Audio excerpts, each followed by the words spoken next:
Hey everybody, welcome back. Today we're going to check out the Heifer Building.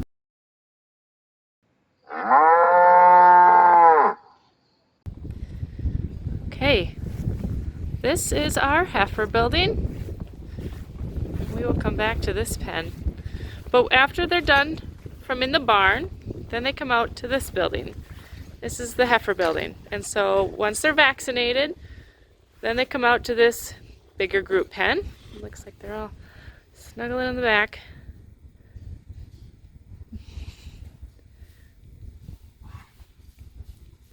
So they stay in this pen. Oh, now they're going to come investigate. Gotta check me out.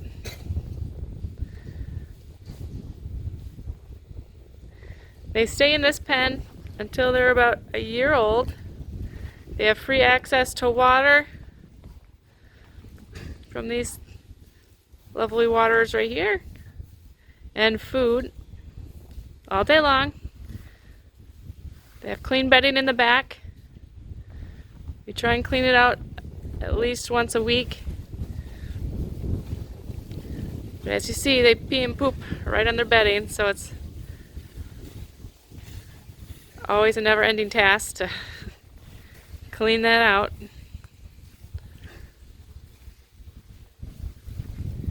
So they'll stay in this group pen till they're about a year old.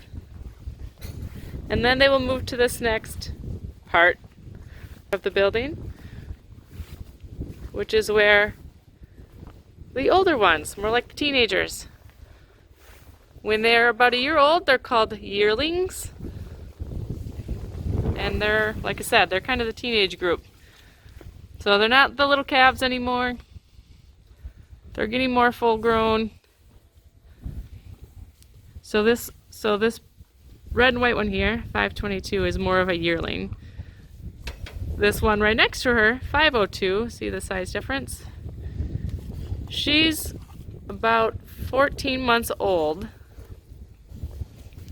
And she's actually the size ready to be inseminated or bred to be having her first calf.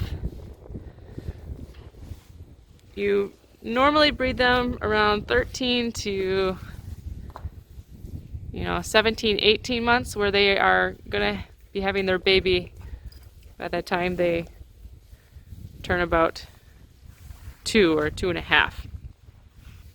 So some farms don't have the space to grow their own heifers, and others do. So, we do when we get rid of all the bulls. That's why we have room for all the heifers, or all the girls. So everyone with a green tag, again, is a heifer. It's a girl, and they get to stay on our farm.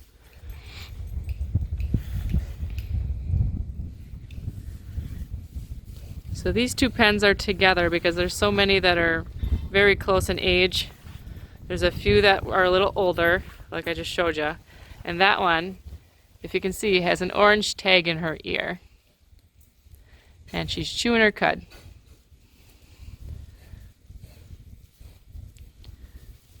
She's digesting the food she's been eating.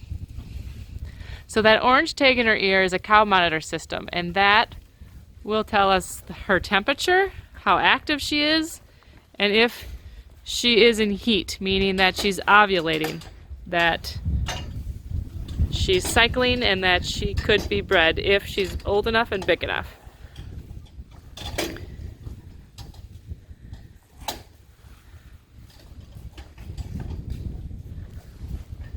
And again, this group has free access to food and water. And they have two pens because they are a little bigger. So they can move between these two pens. Same as the nursery, there's net curtains in the front here and in the back that helps keep the wind and the cold out in the wintertime. In the summer we roll those up and all the breeze comes right on through. Hi girls.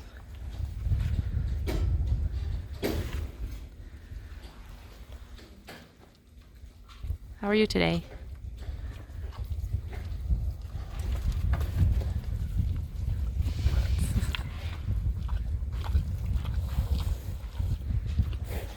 Some are more curious than others.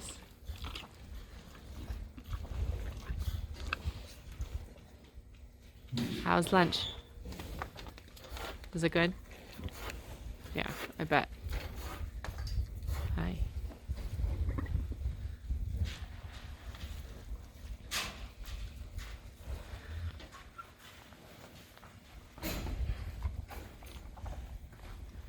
So the pens are separated for a couple reasons. Because if you put these little calves in with these bigger girls, there's kind of a order of dominance, and so there's always, if you're bigger, then obviously you're going to push the littler ones around. So that's why we do keep them separate.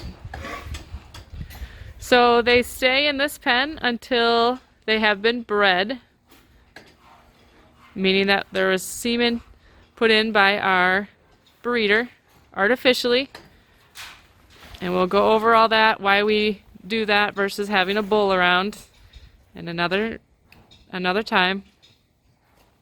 It's much safer for the animal and for our family and girls and genetics.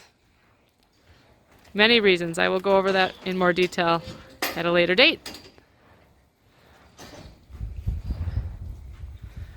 So they stay in there until they've been confirmed pregnant, or they have a baby, by our vet, and then they will go down to our last pen here, which is the biggest.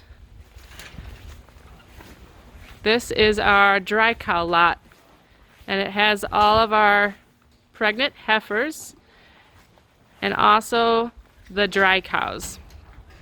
Dry cows are a cow that's already had a calf that is on to her next lactation, or is going to have another baby, so the next year or year and a half. Usually they'll have one about every year to year and a half, depending on many factors. But so they're already milking and they're going to have their next calf. 2 months before they're due with their next calf, they actually get to come down to this dry cow lot. They're all, hey girls. And they get a rest period. So they go 2 full months without being milked.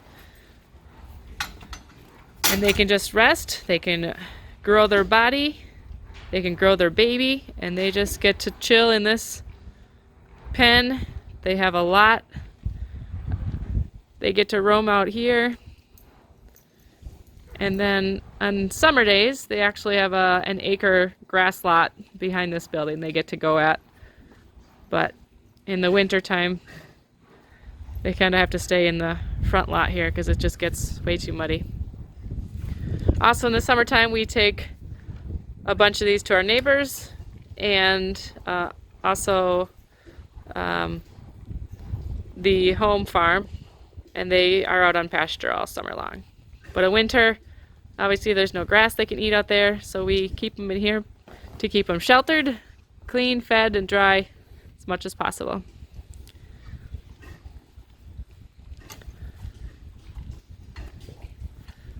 So like I said, a dry cow gets 2 full months off from milking before they have their next calf. Wouldn't that be nice? Pretty sure I was helping stack wood the day before I went into labor.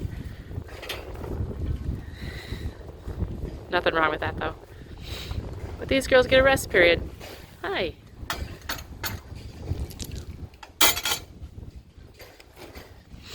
And again, they have free access to food and water.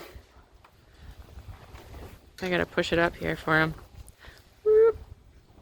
I will do that. And they have food out in the bunker out there too. So that is our heifer building. So about 2 weeks before they are going to have their next calf, then we will take them back up to the barn into the calving pen.